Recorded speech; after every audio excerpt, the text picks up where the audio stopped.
Baik, bismillahirrahmanirrahim. Assalamualaikum warahmatullahi wabarakatuh. Perkenalkan, nama saya Mirzan Hakiki.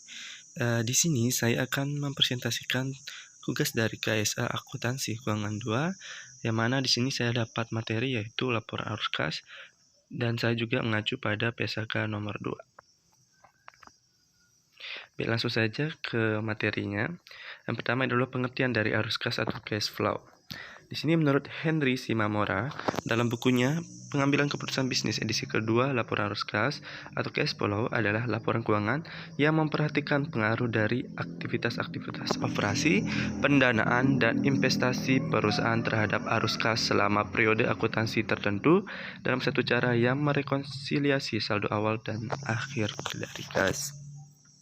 Adapun juga dari menurut Donald E. Kieso dan kawan-kawan dalam bukunya yaitu Akuntansi Intermediate, laporan arus kas melaporkan penerimaan kas, pembayaran kas, dan perubahan bersih pada kas yang berasal pada aktivitas operasi, investasi, dan pendanaan dari suatu perusahaan selama suatu periode dalam format yang merekonsiliasi saldo kas dan akhir.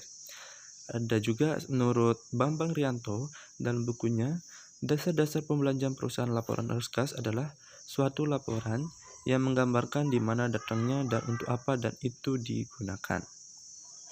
Nah, dari beberapa definisi di atas, sehingga dapat diambil pengertian bahwa laporan arus kas merupakan laporan yang memberikan informasi keluar dan masuknya kas dalam suatu perusahaan yang disebabkan oleh adanya aktivitas operasi, investasi, dan pendanaan. Laporan arus kas biasanya dibuat dalam bentuk anggaran dan realisasi. Materi selanjutnya itu tujuan dari laporan arus kas. Tujuan dari laporan arus kas yang pertama yaitu memberikan informasi tentang penerimaan kas dan pengeluaran kas entitas selama suatu periode tertentu. Lalu yang kedua yaitu menyediakan informasi tentang kegiatan operasi, investasi, dan pembiayaan entitas tersebut atas dasar kas. Ada juga materi di sini yaitu tentang manfaat dari laporan arus kas tersebut. Di sini manfaat dari laporan arus kas biasanya lebih kepada kreditor, investor, dan pihak lain. Nah, dari ketiga ini manfaatnya itu terdapat 4, yaitu kemampuan entitas untuk menghasilkan arus kas di masa depan, kemampuan entitas untuk membayar dividen dalam memenuhi kewajibannya, penyebab perbedaan antara laba bersih dan arus kas bersih dari kegiatan operasi, transaksi investasi, dan pembiayaan yang melibatkan kas dan non-kas selama suatu periode tertentu. Materi selanjutnya di sini yaitu klasifikasi dari arus kas. Di sini terdapat 3 klasifikasi dari arus kas. Yang pertama adalah aktivitas operasi atau operating activities. Di aktivitas operasi ini melibatkan pengaruh kas dari transaksi yang dilibatkan dalam penentuan laba bersih, misalnya seperti penjualan barang dan jasa, penerimaan royalti, fee, komisi, dan pendapatan lainnya. Lalu klasifikasi dari arus kas yang kedua yaitu aktivitas investasi atau investing activities. Di aktivitas investasi ini meliputi pemberian dan penagihan pinjaman serta perolehan dan pelepasan investasi, baik hutang maupun ekuitas, serta properti pabrik dan peralatan, misalnya seperti pembelian aktiva tetap, termasuk biaya pengembangan yang dikapitalisasi, perolehan investasi, penjualan aktiva tetap, dan investasi. Dan klasifikasi yang terakhir dari arus kas atau yang ketiga dari arus kas yaitu aktivitas pembiayaan atau pendanaan, financing activities. Di aktivitas pendanaan atau pembiayaan ini melibatkan pos-pos kewajiban dan ekuitas pemilik. Aktivitas ini meliputi perolehan sumber daya dari pemilik dan komposisinya kepada mereka dengan pengembalian atas dan dari investasinya. Yang kedua yaitu peminjaman uang dari kreditor serta pelunasannya, misalnya seperti emisi saham, pembayaran dividen, dan pelunasan pinjaman. Nah, untuk lebih jelasnya mengenai klasifikasi arus kas masuk dan arus kas keluar pada umumnya yang pertama misalnya dari operasi ya. Arus kas masuknya bisa dari penjualan barang jasa, dari pengembalian atas pinjaman atau bunga, dan sekuritas atau dan sekuritas atau dividen.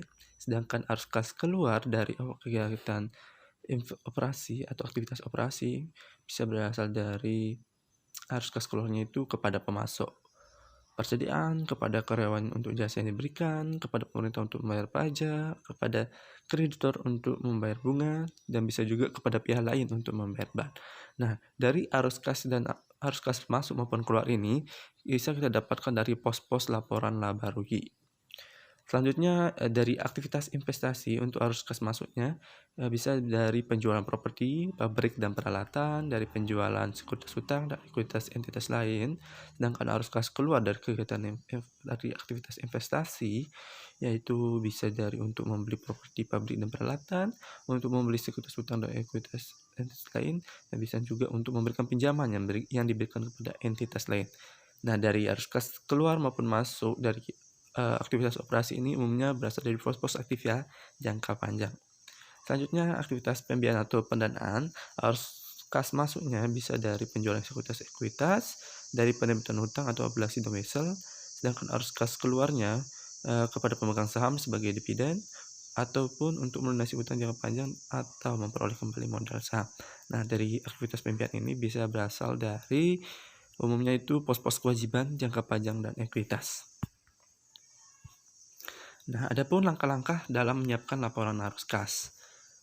Sebelum menyusun atau menyiapkan laporan arus kas, langkah baiknya di sini kita harus menyiapkan terlebih dahulu yaitu laporan-laporan keuangan, misalnya seperti laporan keuangan yaitu seperti neraca komparatif dan juga laporan laba rugi dalam periode berjalan ya. Nah, datanya itu data transaksi tertentu misalnya. Nah, langkah-langkah yang pertama adalah menentukan perubahan kasnya, lalu yang kedua menentukan arus kas bersih dari kegiatan operasi, dan yang ketiga yaitu menentukan arus kas bersih dari kegiatan investasi dan pembiayaan. Nah, dalam penyajian atau menyiapkan laporan arus kas, terdapat dua metode yang bisa kita gunakan. Yang pertama adalah metode langsung.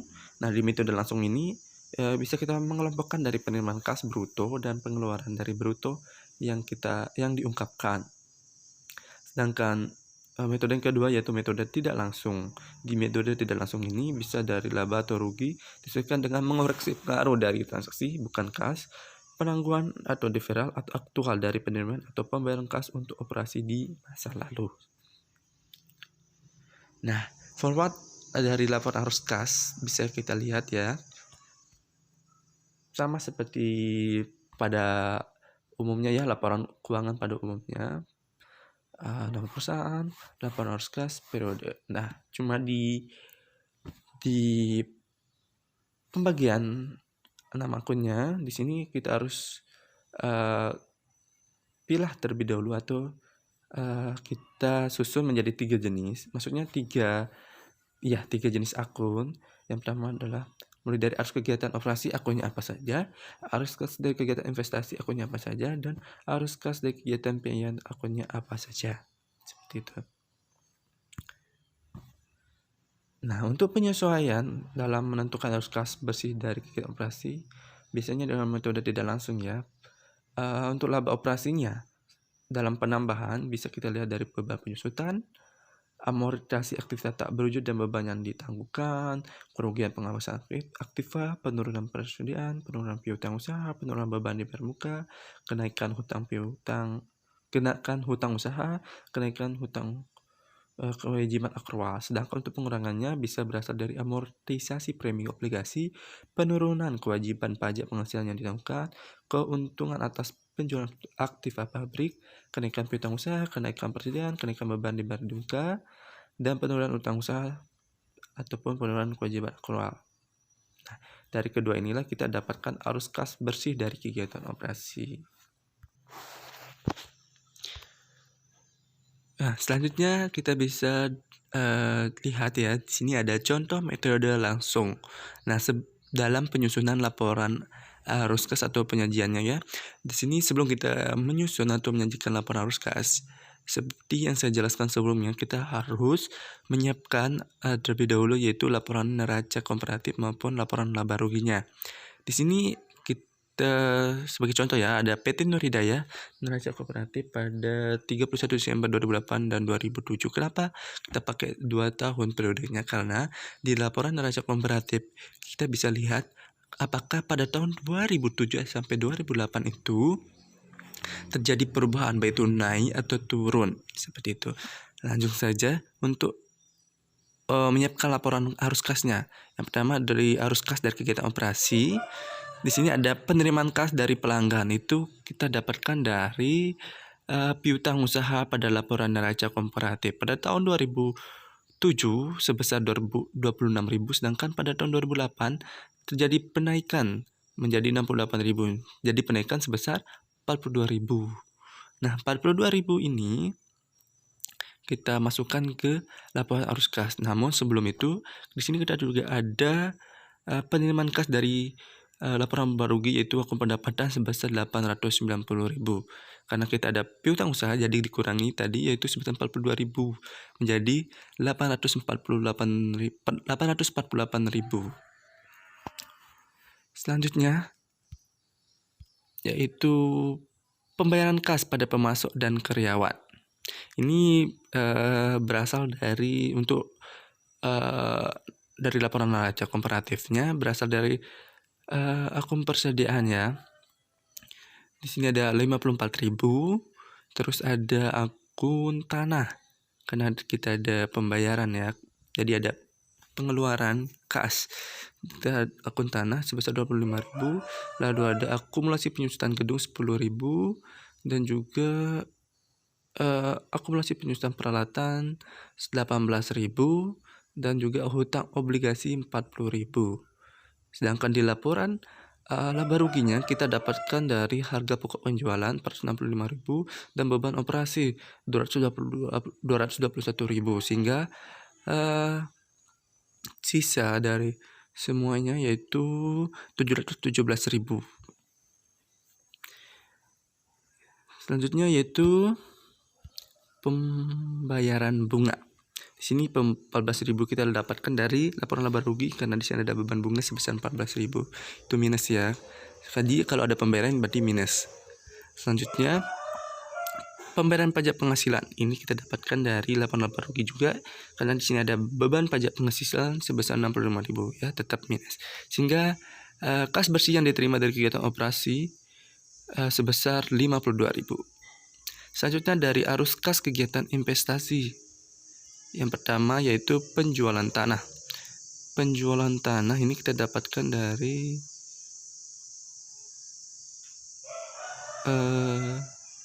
pada tahun 2007 70.000, sedangkan pada tahun 2008 45.000, sehingga jadi pengeluaran kan, berarti adanya penjualan tanah sebesar 25.000. Selanjutnya pembelian peralatan 125.000 kita dapat dari laporan neraca kooperatif, sehingga sisanya adalah 25.000 dikurangi 125.000, kas bersih yang digunakan untuk kegiatan investasi sisanya sebesar 100.000. Selanjutnya arus kas dari kegiatan pembiayaan. Yang pertama yaitu penjualan saham biasa. Di sini kita dapatkan dari laporan neraca kooperatifnya itu 160.000. Kita dapatkan dari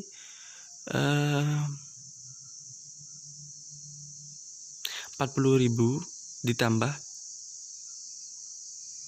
dikurangi 220.000 sebesar 160.000. Selanjutnya pembayaran dividen tunai kita dapatkan dari, nah di sini saya agak kurang paham, 70.000 ngapa jadi 55.000 pembayaran dividen.